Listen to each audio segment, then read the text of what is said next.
여호수아가 여리고에서 사람을 베델 동쪽 베다웬 곁에 있는 아이로 보내며 그들에게 말하여 이르되 올라가서 그 땅을 정탐하라 하매 그 사람들이 올라가서 아이를 정탐하고 여호수아에게 돌아와 그에게 이르되 백성을 다 올라가게 하지 말고 2~3천 명만 올라가서 아이를 치게 하소서.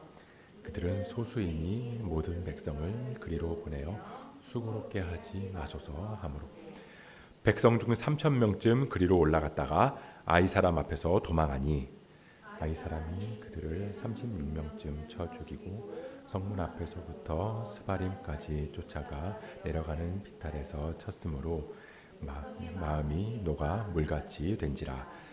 여호수아가 옷을 찢고 이스라엘 장로들과 함께 여호와의 궤 앞에서 땅에 엎드려 머리에 티끌을 뒤집어 쓰고 저물도록 있다가 이르되 슬프도소이다.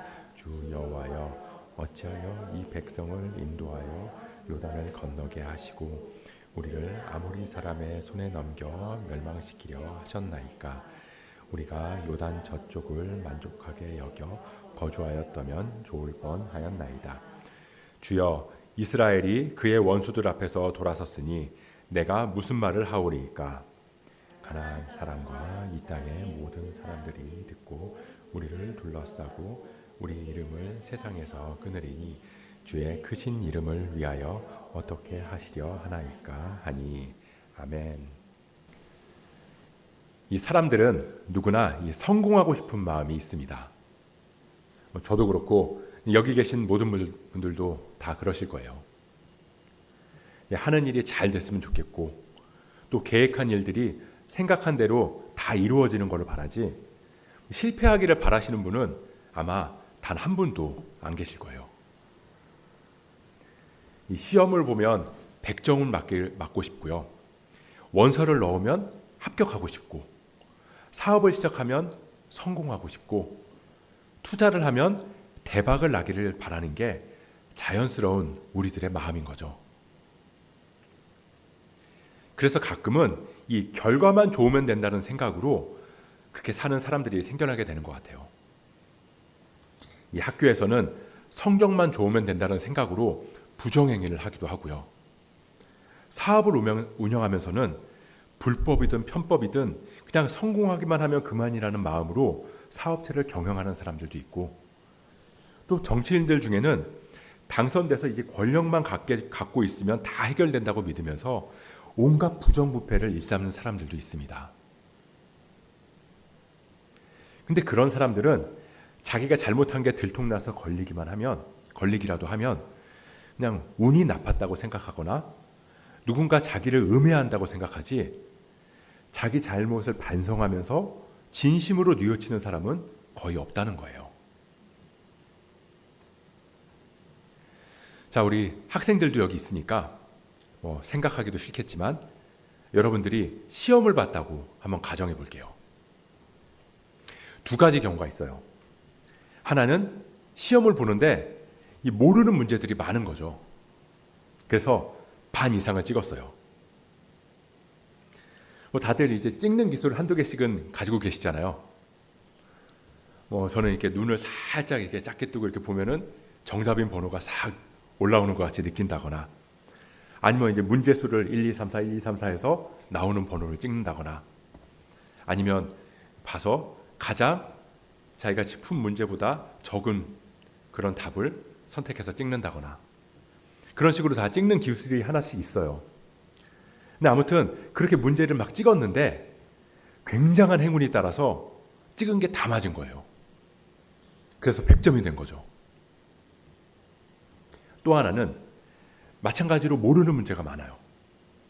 그럼에도 나름대로 풀어보려고 막 낑낑거렸어요. 그러다가 실수하기도 하고 그래서 점수가 60점이 나온 거예요. 근데 나중에 이 틀린 문제들을 찬찬히 다시 보면서 노력하다 보니까 내가 뭘 잘 모르고 있었는지를 깨닫게 되고 이 문제들을 이제 어떻게 풀어야 되는지를 알게 되는 거죠. 자, 여러분이라면 둘 중에 뭘 선택하시겠어요? 1번, 찍는 것도 실력이다. 어쨌든 100점이면 된다. 아니면 2번, 비록 시험 성적은 60점이지만 그래도 이 시험을 통해서 내가 뭘 모르고 뭐가 문제인지를 깨닫게 됐다.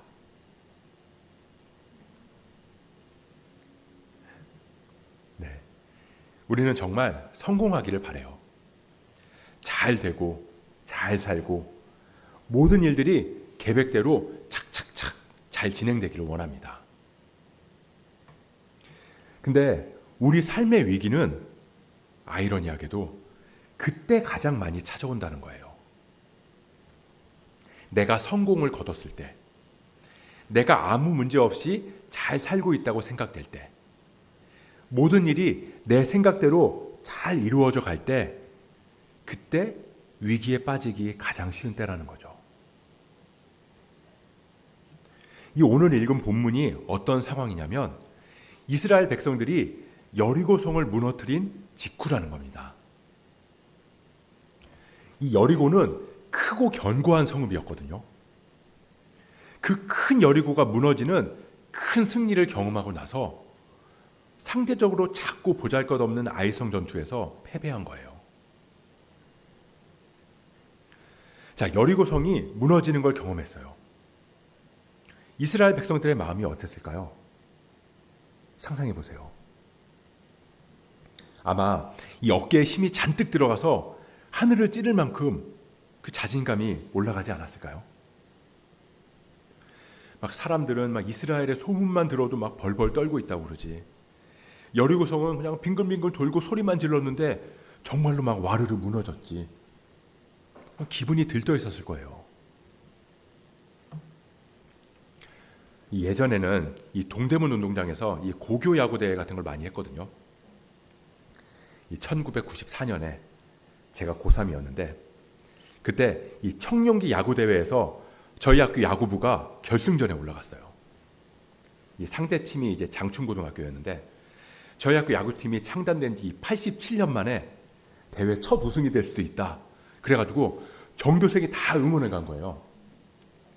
근데 제가 고3이었다고 그랬잖아요. 수능을 앞둔 이 고3들도 다 총동원 됐어요. 근데 가서 막 응원을 하는데 진짜 우승을 한 거예요. 창단된 지 87년 만에 처음으로. 그때 감격이 완전히 잊혀지지가 않는 거예요. 막 경기가 끝났는데 그 경기장에 남아서 막 교가 부르면서 막 계속 애들이 남아있고 한참 막 그러면서 막 눈물 글썽글썽 하면서 막 그러고 있었어요. 그러다가 이제 경기장을 나와서도 막 교가랑 응원가 부르면서 이 동대문 내를 막 계속 돌아다닌 거죠. 그럼 이제 그때 이제 동대문 시장 근처에 이제 막 그런 포장마차 같은 게 많이 있었거든요. 거기에 이제 낮술하시는 이제 할아버지들이 막 박수 쳐주고 막 엄지척 해주시고 막 그러면 막 기분이 더 들떠가지고 그러면서 동대문을 막 저녁까지 막 돌아다녔어요. 근데 그때 정말 제가 선수가 아닌데도 어깨에 막 뽕이 잔뜩 들어가서 막 자부심이 막 하늘을 찔렀거든요. 근데 그런 기억이 있었는데 아마 이스라엘 백성들은 그보다 몇백 배, 아니 몇천 배 더 하지 않았을까요? 내가 선수도 아니고 그냥 내가 다니는 학교가 그 야구 경기에서 우승한 것도 이 정도인데 2중, 3중으로 이렇게 견고하게 쌓여있던 그 난공불락의 성이라고 불리던 그 성이 무너졌는데 오죽하겠냐고요. 근데 이스라엘은 그것 때문에 무너졌던 거예요. 큰 승리가 큰 위기를 불러오게 된 거죠. 오늘 본문 7장 3절의 말씀인데요. 같이 한번 읽어보도록 하겠습니다. 시작. 여호수아에게로 돌아와 그에게 이르되 백성을 다 올라가게 하지 말고 2-3천 명만 올라가서 아이를 치게 하소서. 그들은 소수이니 모든 백성을 그리로 보내어 수고롭게 하지 마소서 하므로. 아멘. 이 여리고에서 승리하고 나서 다음으로 공격할 성읍이 아이라는 성이었거든요. 근데 이 성이 어떤지를 봐야 될 거 아니에요. 그래서 정탐꾼들을 보냈어요. 근데 갔다 왔더니 이렇게 말하는 거죠. 에게 별거 아니네. 이 정도면 한 2-3천 명만 올라가도 되겠는데? 야, 오히려 다 올라가는 게 수고롭고 번잡스러운 것 같아. 그러면서 여호수아한테 와서 그 사실을 보고한 거예요. 큰 승리를 경험하고 나니까 이 작은 아이성이 만만하게 보이는 거죠. 이 청년기 대회에서 우승을 하고 왔는데 동네 아마추어 야구대회에 출전하기로 되어 있었던 거예요. 그래서 미리 한번 가서 봤더니 실력이 형편없는 거죠. 야, 2군 보내는 것도 아깝겠다. 그냥 실전을 연습 삼아서 그냥 후보 애들이나 보내자. 물론 말로는 얼마든지 겸손한 척 할 수 있어요. 뭐 제가 뭐 한 게 있나요? 저는 뭐 그냥 시키는 대로 한 것뿐인데요, 뭐. 하지만 마음속으로는 그래도 내가 해냈다. 그런 마음이 걷잡을 수 없이 커져가는 걸 느끼게 되는 거죠. 그래서 이렇게 판단을 하게 되는 겁니다. 2-3천 명이면 충분합니다. 근데 문제는 리더였던 여호수아도 그 의견을 받아들였다는 거죠. 하나님께 기도하면서 물어야 할 필요를 느끼지 못했다는 겁니다. 근데 우리가 하는 기도를 가만히 들여다보면요, 뭐 저도 그렇거든요. 근데 우리가 우리 힘으로 할 수 있는 것 같은 건 잘 기도하지 않는다는 거예요. 내가 할 수 있을 것 같은 일은 굳이 기도하지 않고, 내가 못할 것 같은 일들, 내 힘으로는 도저히 안 될 것 같은 것만 기도할 때가 많다는 거죠. 저도 보면요, 뭐 중요한 약속이 있는데 늦을 것 같으면 운전을 하면서도 기도를 해요. 하나님, 오늘 절대 늦으면 안 되거든요. 늦지 않고 안전운전하게 저 좀 도와주세요. 막 그렇게 기도를 하고 가요. 근데 약속 시간보다 훨씬 일찍 여유 있게 나온 날에는 운전대를 잡으면서도 기도를 안 한다는 거예요. 왜냐하면 기도 안 해도 내 힘으로 얼마든지 안 늦고 잘 도착할 수 있을 것 같으니까요. 결국 할 수 있을지 없을지에 대한 나의 판단이 기도의 기준이 된다는 거죠. 우리 입술로는 모든 상황 속에서도 하나님의 은혜가 필요합니다 라고 말하지만, 정작은 하나님의 은혜가 필요한 곳이랑 필요 없는 곳을 내가 판단해서 기도를 할지 말지를 내가 정한다는 거예요. 그런 마음이 우리 마음속에, 제 마음속에 있다는 겁니다. 이스라엘의 문제는 하나님께 기도하면서 묻지 않았다는 거예요. 근데 그보다 더 큰 문제는 기도할 필요를 느끼지 못했다는 거죠. 그리고 실패가 거기서부터 시작됐다는 겁니다. 내 마음이 높아져 있고 교만해져 있을 때 우리는 그때는 기도를 하지 않아요. 기도를 안 하게 돼 있어요. 왜냐하면 내가 컨트롤할 수 있다고 생각되니까요. 근데 그 마음이 결국 깨지고 무너질 수밖에 없다는 거죠. 오늘 본문 4절 5절 말씀입니다. 이것도 같이 한번 읽어볼게요. 시작. 백성 중 3,000명쯤 그리로 올라갔다가 아이 사람 앞에서 도망하니 아이 사람이 그들을 36명쯤 쳐 죽이고 성문 앞에서부터 스바림까지 쫓아가 내려가는 비탈에서 쳤으므로 백성의 마음이 녹아 물같이 된지라. 3,000명이 올라가서 그 중에서 36명이 죽었어요. 물론 이 한 사람 한 사람의 생명이 소중한데, 그래서 36명이 죽은 것도 굉장히 큰 아픔이지만 이스라엘은 이보다 훨씬 더 많은 사람이 죽게 된 일을 불과 얼마 전에도 겪었거든요. 우리가 수요일마다 이 출애굽기 말씀을 보고 있잖아요.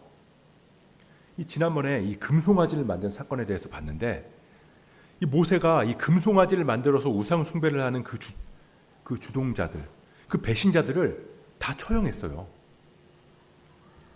그때 죽은 사람이 몇 명이죠? 레위 자손이 모세의 말대로 행하며 이날에 백성 중에 3,000명가량이 죽임을 당하니라. 3,000명이 한날에 죽었다고요. 근데 그때 이스라엘 백성들은 마음이 무너져내지 않았어요. 오히려 희망을 품었다는 거예요. 이제라도 우리가 회개하고 하나님께로 돌아가면 하나님께서 받아주실 거다.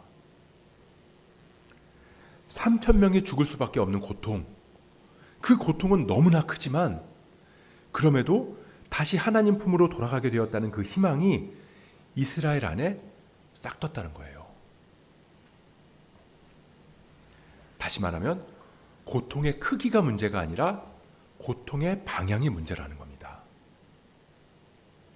하나님께서 원하시는 길이냐 아니냐에 따라서 3,000명이라는 고통이 희망이 될 수도 있고 30명의 고통이 낙심이 될 수도 있다는 거예요. 막 승리에 도취돼서 자기가 커지고 그래서 하나님 자리까지 빼앗아서 하나님을 몰아내는 그 증거가 하나님께 기도하면서 묻는 일이 생략되는 걸로 나타난다는 겁니다. 그걸 잊어버리게 된다는 거예요. 혹시 여러분들은 거평그룹이라고 들어보신 적 있으세요? 거평그룹. 이 동대문에 거평프레아라는 그런 큰 의류 쇼핑센터도 있었거든요. 근데 제가 얼마 전에 이 거평그룹 이 나승열 회장님이라는 분에 대한 이야기를 본 적이 있는데 이분이 이 초등학교밖에 안 나오셨더라고요. 집이 너무 가난해서 이 초등학교밖에 졸업을 못했는데 18살에 이제 서울로 올라와서 노숙을 하면서 막노동을 한 거죠. 근데 그래가지고 이제 돈을 좀 벌었을 거 아니에요. 근데 그 번 돈으로 이제 자기가 살 집을 마련하거나 이제 그런 장소를 구해야 되는데, 근데 그 돈으로 학원을 다녔다고 하더라고요. 근데 이분이 평상시에 야 너는 이 셈의 재능이 있다. 이제 숫자 세는 그 셈의 재능이 있다 이런 말을 좀 자주 들었나 봐요. 그래서 이분이 나는 경리가 돼야겠다 그런 꿈을 가졌대요.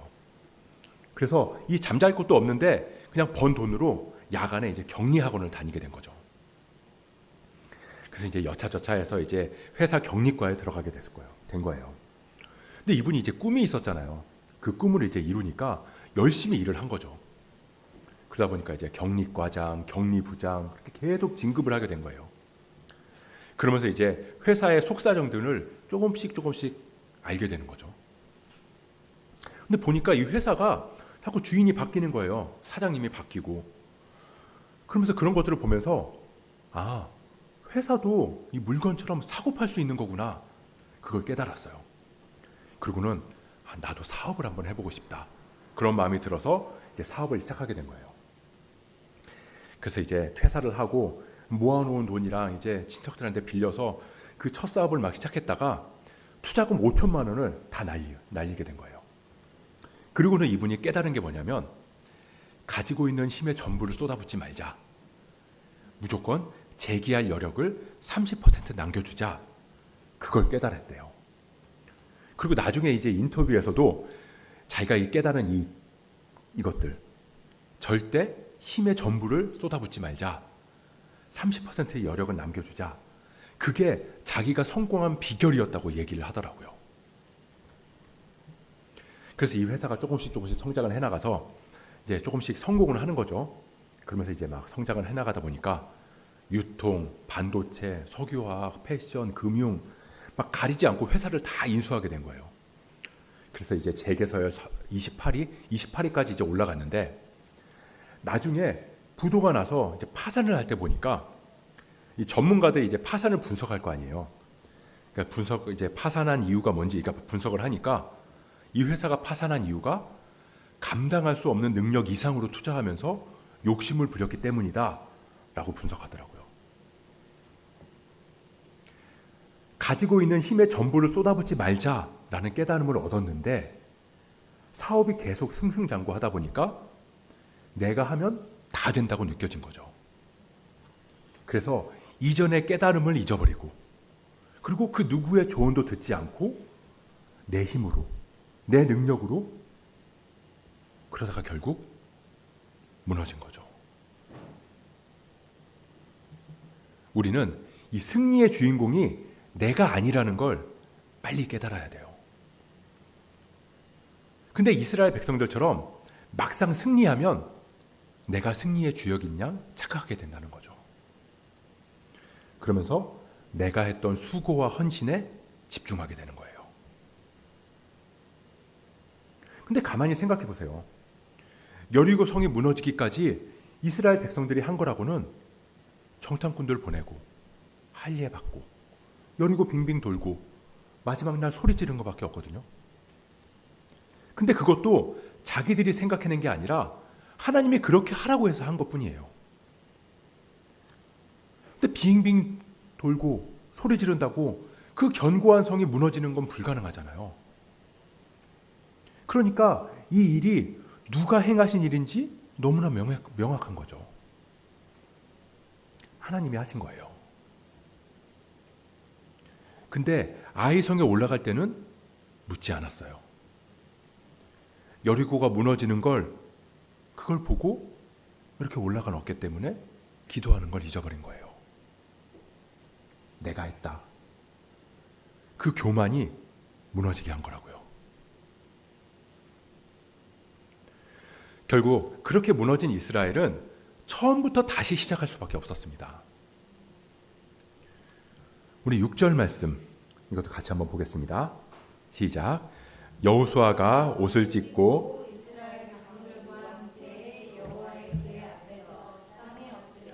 머리에 티끌을 뒤집어 쓰고 저물도록 있다가 이 교만이 무너지고 자존심은 땅에 떨어졌어요.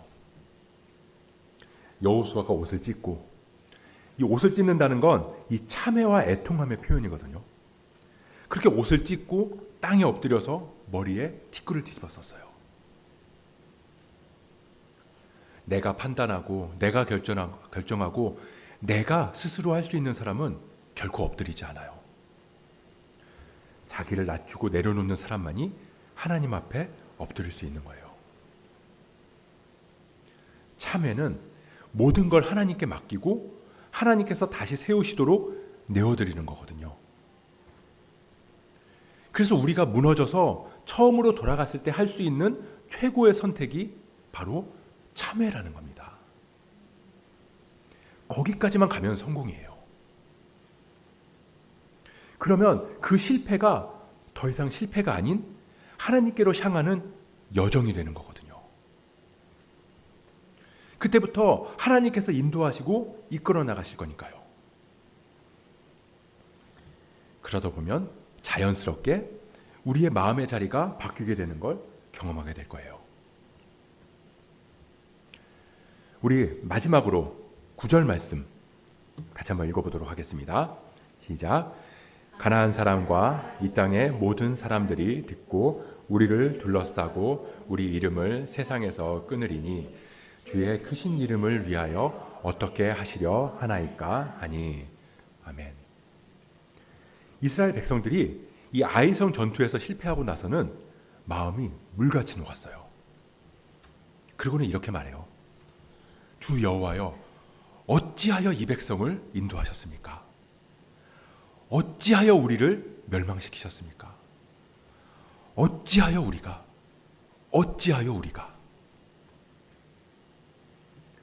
그런데 하나님 앞에 엎드리고 참회하는 시간을 지나면서 그 기도가 바뀌게 되는 걸 봐요. 나 너무나 수치스러워요. 나 망해서 이제 어떻게 해요?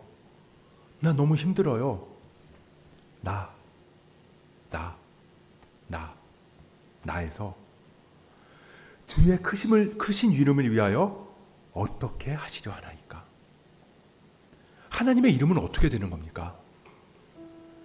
다시 말하면 하나님은 어떠실까? 그렇게 바뀌게 되는 거죠. 시선이 나에서 하나님으로 달라지는 거예요. 나 어떻게 해요? 여기서 하나님의 마음은 어떠실까요? 마음의 자리가 옮겨진다는 겁니다. 그렇게 하나님의 이름으로 시선이 옮겨지는 순간 우리 삶에는 희망이 시작돼요. 내 실력이 아니라 다 찍어서 완전히 운으로 100점 맞았는데 그래서 어깨에 힘이 잔뜩 들어가 있었는데 그게 내 실력이 아니라는 걸 알게 되고 처음부터 다시 시작하면서 차근차근 내 문제점을 알고 해결 방법을 찾아내면 지금 당장은 50점, 60점이어도 이제 문제가 뭔지를 완전히 알았기 때문에 다음 시험에 소망이 생기게 되는 거죠. 우리의 시선이 하나님께로 옮겨지면 자연스럽게 우리의 기도도 바뀌게 돼 있어요. 내게 능력 주시는 자 안에서 내가 모든 것을 할 수 있느니라. 이전에는 내가 모든 것을 할 수 있느니라 여기에 내 관심이 집중되어 있었는데 사실 능력 주시는 자가 없으면 아무것도 아닌 거거든요. 그걸 깨달으면 우리의 기도가 하나님 중심으로 변하게 되고 내 마음의 중심도 하나님께로 향하게 되고 내 모든 삶도 주님께서 이끄시는 대로 따라가게 되는 거예요. 우리가 그걸 깨달으면 성공인 줄 믿으시기 바랍니다. 좀 실수해도 실패해도 넘어져도 부족해도 그게 수치가 아니라 하나님 이끄시는 큰 여정의 한 부분이기 때문에 소망을 품을 수 있으니까요. 그 소망이 올 한 해 우리 삶에 그리고 우리 가정과 학교에 그리고 일터와 사업장 위에 가득하시기를 축복합니다. 너희 안에 이 마음을 품으라. 곧 그리스도 예수의 마음이니. 우리의 크고 작은 모든 걸 기도하면서 묻고 내가 아닌 내 삶을 인도하시는 그리스도 예수의 마음을 품을 수 있는, 그래서 그 크신 손길 안에서 승리의 기쁨을 누릴 수 있는 저와 여러분 되시길 주님의 이름으로 간절히 축복합니다.